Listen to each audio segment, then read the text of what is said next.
पिछले एपिसोड में हमने देखा था कि मू चैन की यान होंग के साथ फाइट शुरू हो गई होती है और उन दोनों की फाइट काफी जबरदस्त चल रही होती है। दोनों अपनी अपनी पावर का इस्तेमाल करते हुए एक दूसरे के ऊपर लगातार अटैक किए जा रहे थे, जिसमें कोई भी ज्यादा पावरफुल नहीं दिखाई दे रहा था। लेकिन तब भी यहाँ पर मू चैन के पास यान होंग से थोड़ी सी ज्यादा पावर होती है, इसलिए वो अपनी पावर का इस्तेमाल करते हुए यान होंग को वहां पर हराने में कामयाब हो जाता है। जिसके बाद उन लोगों को वो फ्लैग भी मिल चुका था, इसलिए लुओ ली जो होती है इस कॉम्पिटिशन में फर्स्ट आती है। और जब इन सभी के जीत जाने के बाद ज़ूतियान एल्डर जो होते हैं वो सभी को डिवाइन आर्ट हॉल के पास लेकर आते हैं, ताकि वहां से ये सारे लोग कोई भी डिवाइन टेक्निक को ले सकते हैं और उसे कल्टीवेट करने के बाद उसकी पावर उसके पास आ जाएगी। जिसके बाद यहाँ से ये एपिसोड शुरू होता है। तो इस एपिसोड की शुरुआत में हम डिवाइन आर्ट हॉल का सीन देखते हैं, जो जगह काफी ज्यादा सुंदर दिखाई दे रही थी, और वहीं पर एल्डर ज़ूतियान भी खड़े होते हैं। जिसके बाद वहां पर मू चैन और बाकी सभी आ जाते हैं। एल्डर ज़ूतियान जो होते हैं उन सभी को सारे रूल बता रहे होते हैं कि किस तरह से तुम्हें यहाँ पर डिवाइन आर्ट को लेना है। वो सभी को एक पोर्टल दिखाते हैं और दिखाते हुए उसे कहते हैं कि इसी के अंदर सारी के सारी डिवाइन आर्ट को रखा गया है। इसके अंदर नॉर्मल स्पिरिचुअल आर्ट भी है और डिवाइन आर्ट भी है, लेकिन डिवाइन आर्ट को लेना इतना आसान काम नहीं है। डिवाइन आर्ट को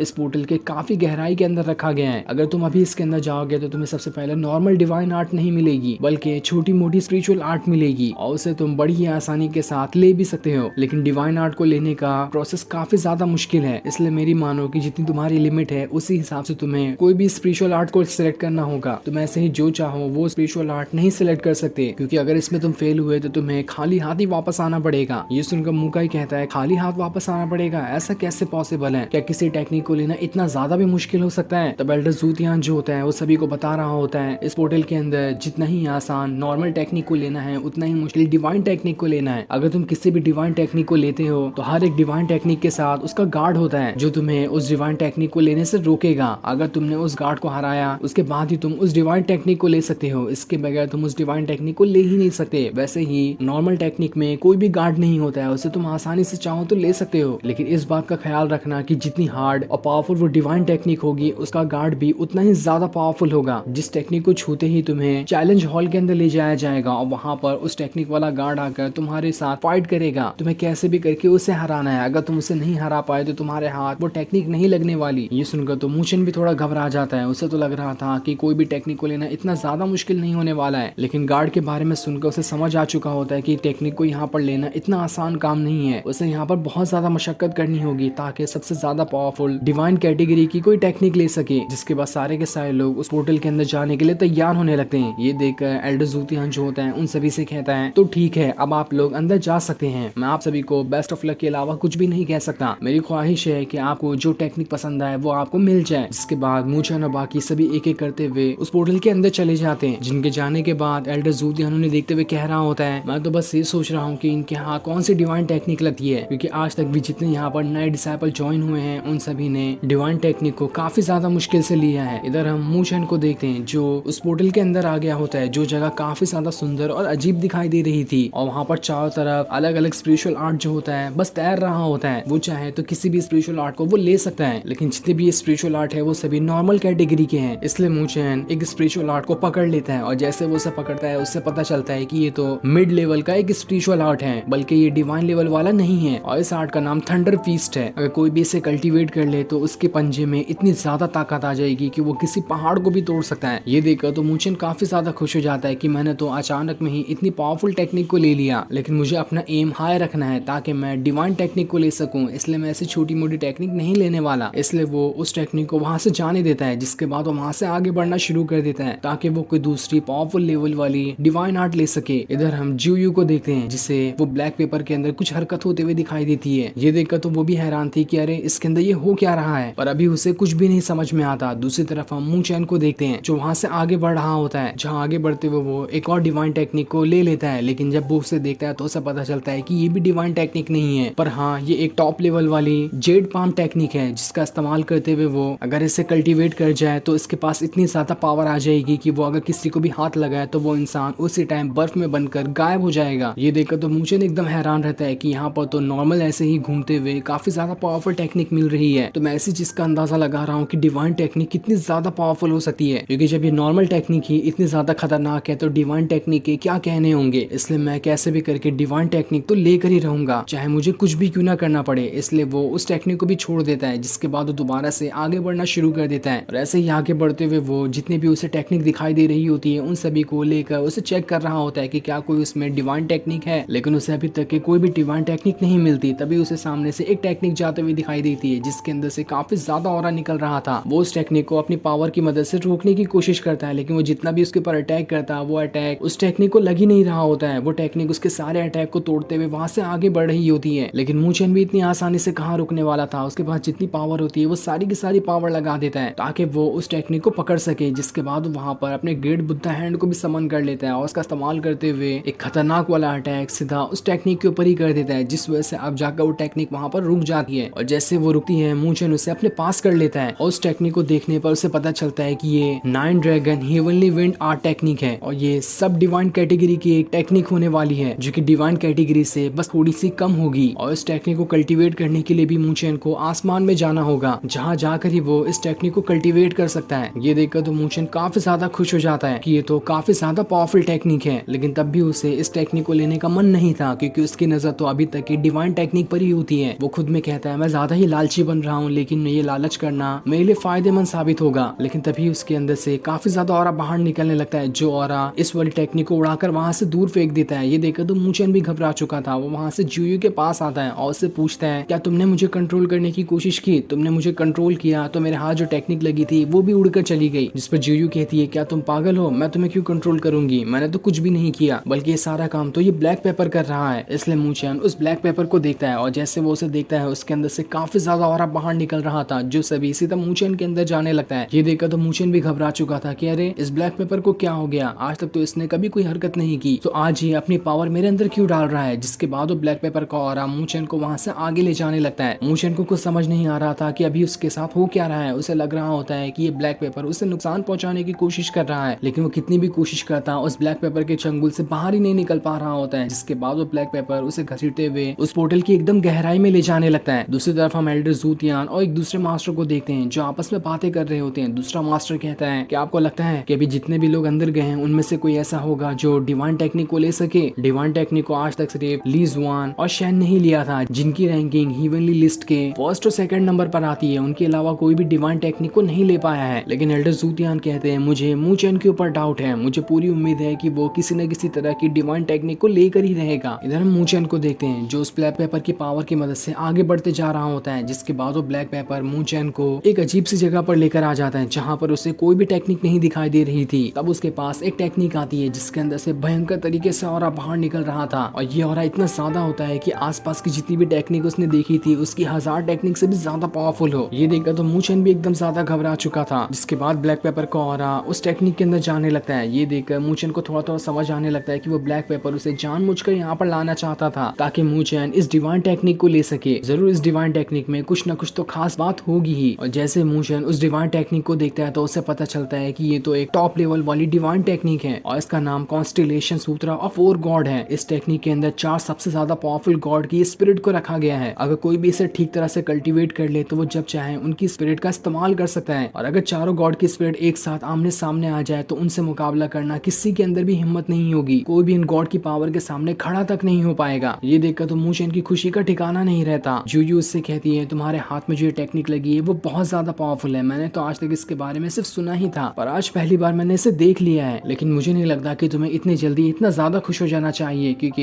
एल्डर ज़ूतियान ने क्या कहा था तुम जानते हो ना, जितनी पावरफुल टेक्निक होगी उसका ही गार्ड उतना ज्यादा पावरफुल होगा और जब तक तुम गार्ड को नहीं हराते तब तक तुम टेक्निक को नहीं ले सकते। माना कि ये टेक्निक बहुत ज्यादा पावरफुल है लेकिन इसका गार्ड भी उतना ही ज्यादा पावरफुल होने वाला है। तो क्या तब भी तुम उस गार्ड से लड़ने के लिए तैयार हो? जिसमें मूचेन कहता है चाहे कुछ भी हो जाए, जब ब्लैक पेपर ने मुझे खुद यहाँ पर लेकर आया है तो मैं इस टेक्निक को लेकर ही रहूंगा और मैं उस गार्ड से चैलेंज करने के लिए तैयार हूँ। जिसके बाद वो उसी टेक्निक के अंदर चले जाता है। इधर ज़ूतियान और दूसरे एल्डर को पता चलता है कि किसी ने डिवाइन टेक्निक को लिया है और वो कोई डिवाइन टेक्निक ऐसी वैसी नहीं बल्कि सबसे ज्यादा पावरफुल डिवाइन टेक्निक है जिसे आज तक के ट्रांसफॉर्मेशन ऑफ ह्यूमन लेवल वाले बंदे ने भी देखा तक नहीं है, जिसे मूचेन ने आज ले लिया। क्योंकि जो जगह पर वो टेक्निक रखी हुई थी वहां तक के ट्रांसफॉर्मेशन ऑफ ह्यूमन लेवल वाला बंदा भी नहीं जा सकता। ये सुनकर तो एल्डर ज़ूतियान और बाकी सभी एकदम हक्का बक्का रह गए थे कि आखिर ऐसा कैसे पॉसिबल है, किसने इतनी खतरनाक टेक्निक को ले लिया। इसलिए एल्डर ज़ूतियान उस पोर्टल से पूछता है क्या तुम बता सकते हो कि वो इंसान कौन है? तब वो पोर्टल उसे मूचेन का चेहरा दिखाता है। ये देखकर एल्डर ज़ूतियान समझ चुका था कि जिस चीज का मुझे शक था वही चीज हुई है। इस मूचेन के पास तो जुयू की भी स्पिरिट थी। मुझे तो खास बात इसके अंदर बहुत ज्यादा लगती है। ये कोई नॉर्मल बंदा तो बिल्कुल भी नहीं है और मुझे पूरी उम्मीद है कि आसानी के साथ उस टेक्निक को कल्टीवेट भी कर लेगा। इधर हम डिवाइन चैलेंज हॉल का सीन देखते हैं जहाँ पर मू चेन की उस गार्ड के साथ फाइट होने वाली है और उस गार्ड को हराने के बाद ही मू चेन को वो टेक्निक मिलेगी। तभी वहाँ की जमीन एकदम ज्यादा हिलना शुरू हो जाती है, जिसके बाद वहाँ पर वो गार्ड आता है जो कि काफी अजीब और भयंकर दिखाई दे रहा था। मू चेन को उसे देखकर लगता है कि ये तो इस तरह का पपेट दिखाई दे रहा है जिसे कोई स्पेशल पावर कंट्रोल कर रही होगी, लेकिन मुझे इसे इतना कमजोर नहीं समझना चाहिए। हो सकता है इसके पास काफी ज्यादा पावर हो, तभी तो ये इतनी ज्यादा पावरफुल डिवाइन टेक्निक का गार्ड बना है। तब वो गार्ड जो होता है अपनी पावर को वहाँ पर एक्टिवेट करना शुरू कर देता है और उसके ऑरा के अंदर इतनी ज्यादा भयंकर ताकत थी कि इससे मू चेन वहीं पर जमीन में दब जाता है। जिसके बाद मू चेन अपने डेथ मार्क का इस्तेमाल करते हुए उस गार्ड के ऊपर अटैक करने की कोशिश करता है, लेकिन वो चाहे कितने बार क्यों ना अटैक कर ले, उसका एक भी अटैक उस गार्ड को तो लग ही नहीं रहा होता है। तब उसकी पावर को देखकर मू चेन खुद में कहता है मैं तो अभी डिवाइन सोल लेवल के लेट स्टेज पर ही हूँ और मुझे नहीं लगता कि कोई फ्यूजन ऑफ हीवन लेवल के लेट स्टेज वाला बंदा भी इससे ठीक तरह से फाइट कर पाएगा, क्योंकि इसकी पावर इतनी ज्यादा है। मुझे इसे कम नहीं समझना चाहिए, मुझे इससे फाइट करने में काफी ज्यादा मुश्किल आ सकती है। जिसके बाद वो जो गार्ड होता है अपनी और ज्यादा पावर को एक्टिवेट करना शुरू कर देता है और उसका इस्तेमाल करते हुए मू चेन के ऊपर अटैक करने वाला होता है, लेकिन मू चेन अपने शैडो स्टेप का इस्तेमाल करते हुए उससे काफी ज्यादा स्पीड बढ़ाकर भाग रहा होता है और उसके अटैक से बचते हुए उसके साथ फाइट करने की कोशिश करता है। ये देखकर दूसरा वाला जो मास्टर होता है जू तियान से कहता है इस मू चेन ने इस डिवाइन टेक्निक को तो ले लिया, लेकिन इसके पास उतनी पावर नहीं कि ये इस गार्ड को हरा सके। एल्डर जू तियान भी कहता है मुझे भी इस बात पे शक हो रहा है कि ये तो सिर्फ डिवाइन सोल लेवल के लेट स्टेज पर ही है और ट्रांसफॉर्मेशन ऑफ ह्यूमन लेवल वाला बंदा भी ठीक तरह से इस गार्ड को नहीं हरा पाएगा। लेकिन मुझे पूरी उम्मीद है कि मू चेन इतनी आसानी से नहीं हार मानने वाला, वो कैसे भी करके इस टेक्निक को लेकर ही रहेगा। जिसके बाद वहाँ से दूसरे लोगों को देखने लगते हैं कि आखिर उन लोगों को कौन कौन सी डिवाइन टेक्निक मिली है और उनमें से सबसे पहले वो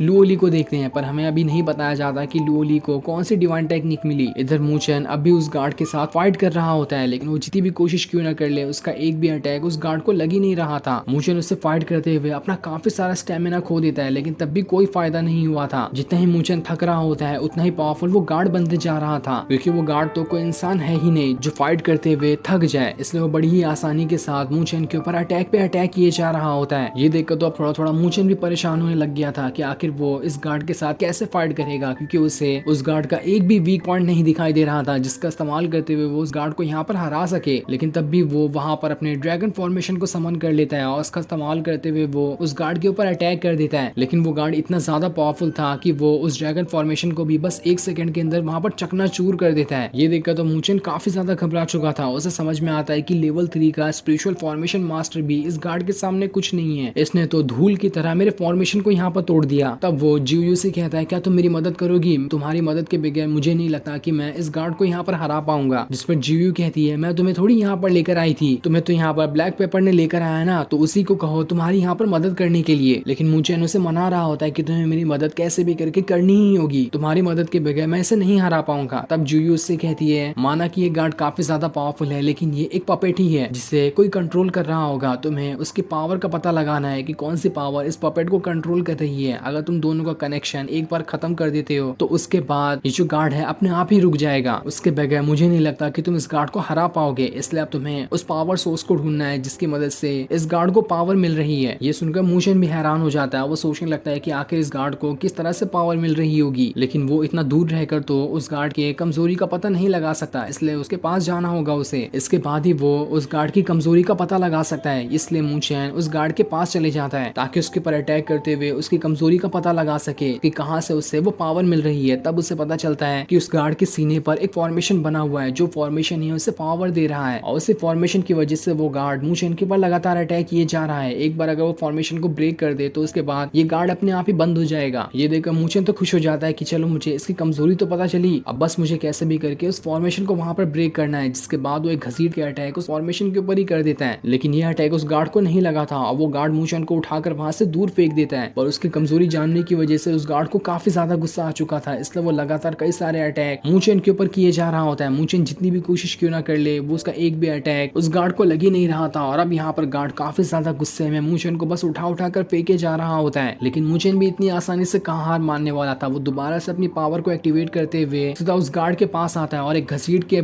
सीधा उस गार्ड के फॉर्मेशन के ऊपर ही मार देता है, जिस वजह से उस गार्ड को काफी ज्यादा तकलीफ होती है और वो उस तकलीफ की वजह से मू चेन को उठाकर वहां से दूर फेंक देता है, जहाँ पर अब मू चेन काफी ज्यादा इंजर्ड हो चुका था। लेकिन तब भी उसने अपनी हिम्मत नहीं हारी थी और थोड़ी देर के बाद वो उठकर खुद में कहता है चलो यहाँ पर मेरा काम तो हो गया, मैंने इसके फॉर्मेशन के ऊपर खतरनाक वाला अटैक कर दिया है। अब देखते हैं कि इसका फॉर्मेशन यहाँ पर ब्रेक होता भी है या फिर नहीं। अगर वो ब्रेक हुआ तभी मुझे ये डिवाइन टेक्निक मिलेगी, वरना तो ये गार्ड आज यहाँ पर मेरी जान ले लेगा। तो अब हम अगले एपिसोड में देखेंगे कि मूचेन ने यहाँ पर उस गार्ड को खत्म किया भी है या फिर नहीं। पर इस चीज के लिए हमें एक हफ्ते का इंतजार करना पड़ेगा। और फिर ये सीन दिखाते ही ये एपिसोड यहीं पर एंड हो जाता है। Thanks for watching.